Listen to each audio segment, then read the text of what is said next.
பிடிமண் வச்சு வழிபாடு பண்ணுறது அப்படி செய்யக்கூடாது. காரணம் என்னன்னா, வீட்டில் இப்போ உள்ளவங்க செய்கிறது பெரிய தவறு.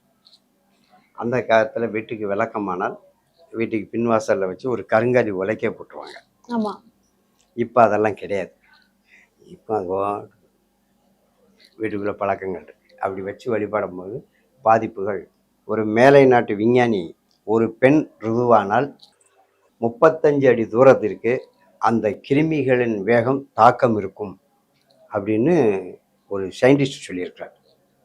அப்போ நம்ம இப்போ ருதுவான பெண்கள் வந்து சிறு குழந்தைகளை தூக்குனா அந்த பெண்களுக்கு அந்த குழந்தைகளுக்கு கண்ணில் போல சாடுறது, ஏதாவது சீர்தட்டுறது, இந்த மாதிரி பிரச்சனைகள்லாம் ஏற்படும். அது இன்னைக்கும் நடக்கும். இதை எப்படி இறக்கணுங்கிறது கூட இப்போ உள்ள பெண்களுக்கு தெரியாது. உடனே தூக்கு, இந்த அதுவும் இப்போ தூக்கிட்டு போகிறதும் கிடையாது. ஒரு தொட்டில் மாதிரி இடுப்பில் போட்டு கெட்டிக்கிட்டு ஓடுதான் அசுத்திக்கு. அதுக்குன்னு சில பச்சளை, சீர் பச்சளைன்னு இருக்கு. அதை எடுத்து தேய்ச்சி குளிப்பாட்டினாலே போதும், அந்த திட்டு கிளியர் ஆகிடும். அது சுவாச கோளாறுகள் மூலமாக சில நோய்கள் உற்பத்தி, இந்த கிருமிகளின் தாக்கம். இந்த மாதிரி செஞ்சாலே போதும். அது தெரியாமல் இப்போ உள்ள பெண்கள் நாகரிகங்கிற போர்வையில் மருத்துவமனைக்கு சென்று குழந்தைகளை எப்படி வளர்க்கணுங்கிறே தெரியல.